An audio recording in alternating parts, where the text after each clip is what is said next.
क्या ये हदीस में नहीं आया कि जिसके हाथ और ज़ुबान से मुसलमान महफूज ना रहें वो मुसलमान नहीं रहता? मैंने कहा यहीं से तो बेड़ा गर्क हुआ है। यही तो मैं कहता हूँ कि तहरीफ हुई है दीन के अंदर। जनरल ज़िया ने की आजकल, अब का मौलवी कर रहा है, हाफिज़ कर रहा है। भाई ये कहाँ लिखा है जिसके हाथ और ज़ुबान से मुसलमान महफूज ना रहे मुसलमान ही नहीं? तो नबी अलैहिस्सलाम ने तो ये भी हदीस में फरमाया है, ला ईमान लिमन ला अमानत लहू वला दीन लिमन ला अहद लहू। सही हदीस है, सही बुखारी की, मुस्नद अहमद की 12,567 नंबर हदीस है। सारे मुहद्दिसीन ने सही कहा है। क्या फरमाया? ला ईमान लिमन ला अमानत लहू, जो अमानतदार नहीं है वो ईमान वाला नहीं है, तो बेईमान है। ईमान वाला नहीं काफिर ही होता है ना, जिसके अंदर ईमान ही नहीं है। फिर फरमाया ला दीन लिमन ला अहद लहू, जो अपने हलफ का पाबंद नहीं है, अहद का पाबंद नहीं है, मुआहदे का पाबंद नहीं है, उसका दीन ही नहीं है। अगर हम ये कहना शुरू करें कि जो अपने हलफ के मुताबिक ज़िंदगी बसर नहीं करता, सियासत में मुदाखलत करता है, वही नबी कहता है कि ये बेदीन है और ये काफिर है। लेकिन हम ऐसा माना नहीं करेंगे, क्योंकि काफिर यहाँ माना ही नहीं है। ये ज़ुअफ़ुल ईमान है,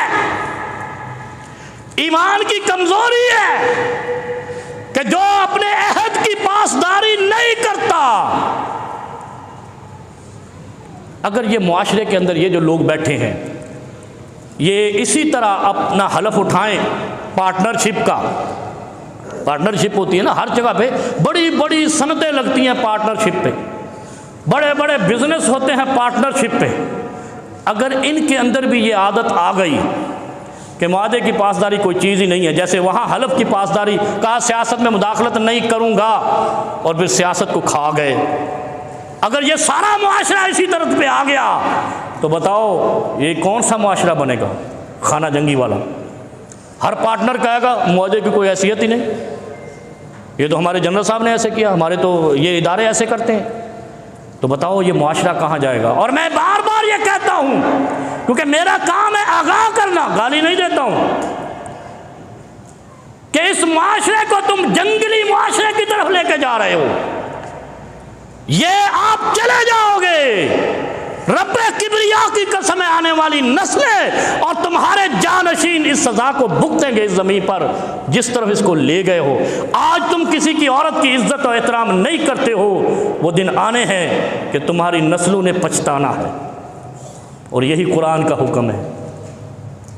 अल्लाह कहता है भला इन तस्बिरू व तत्तकू, अगर तुम मुज़ाहमत करो और अल्लाह से डर कर मुज़ाहमत करो, तकवा इख्तियार करके, तो 5000 फरिश्ते कुरान ने लिखे हैं, बेखमसत आलाफ मिनल मलाइकती मुसव्विमीन, 5000 फरिश्ते तेरी नुसरत को आएंगे, एक बंदे की नुसरत को, अगर वो सच पे खड़ा हो जाए।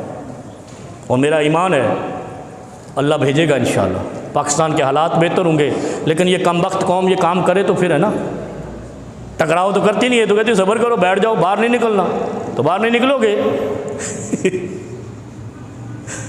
जब बाहर नहीं निकलोगे तो 5000 फरिश्ते नहीं आएंगे। अगर समझते हो कि अमेरिका के यार, यहूदा नसारा के यार, वइज़ा क़ील लहुम ला तुफ़सिदू फ़िल अर्ज़ क़ालू इन्नमा नहनु मुस्लिहून, ये आयत तब उतरी थी जब मुसलमानों के अंदर से, जिनको उर्फ़ आम में हम सहाबा कहते हैं, उनमें से कुछ लोगों ने जाकर यहूदा नसारा के लोगों से यारियां लगा ली थी और उनको अपने राज देते थे। अल्लाह ने कुरान में उतार दिया कि जब तुम इनसे कहते हो ऐसा काम नहीं करो, अमेरिका को मादनियात नहीं दो, PIA नहीं बेचो, स्टील मिल नहीं ख़त्म करो, फलाना इदारा रेलवे नहीं बर्बाद करो, फलाना काम नहीं करो, कहते हम तो इस्लाह के लिए कर रहे हैं, हम तो तरक्की के लिए कर रहे हैं। वो घर का सामान बेच के भी कोई तरक्की करता है यार? ये किधर से उसूल आ गए हैं? ये भुगतेंगे, आप भुगतोगे, ये कौम भुगतेगी। और कुरान क्या कहता है कि वो कहते हो हम इस्लाह कर रहे हैं, और ये किन की अलामत थी? जो सहाबा में मुनाफिक थे, जो मुसलमानों में मुनाफिक थे। अपने किरदार को जांचो, तस्बिरू का माना रुक जाओ नहीं, टकरा जाओ है। और ये माना आपने जाकर रिसर्च भी करना है, उलमा से पूछना भी है कि एक मौलवी हमने सुना है वो कहता है सब्र का माना टकराना है, रुक जाना नहीं है। और अगर रुक जाना मानी हो तो फिर बर्बाद हैं हम, फिर कुफ़ार हमें नोच कर ले जाएंगे।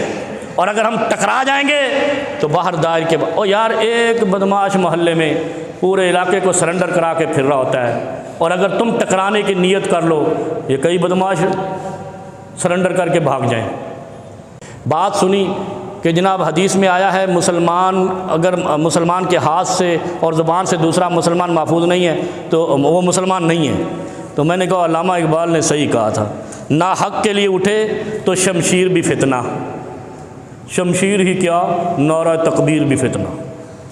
यानी अगर ना हक़ से क्या मुराद है, आप जुल्म करने के लिए दीन की अगर आड़ लो, दीन का अगर आसरा लो और गलत मानी करो तो फिर क्या होगा, नारा तकबीर भी फितना। कितनी बड़ी बात किया। और अगर हम ये कह दें आज के दौर में कि ये दूसरों को मारने के लिए नारा तकबीर लगाते हैं अपने मुसलमान भाइयों को, तो ये नाजायज़ है, ये फितना है।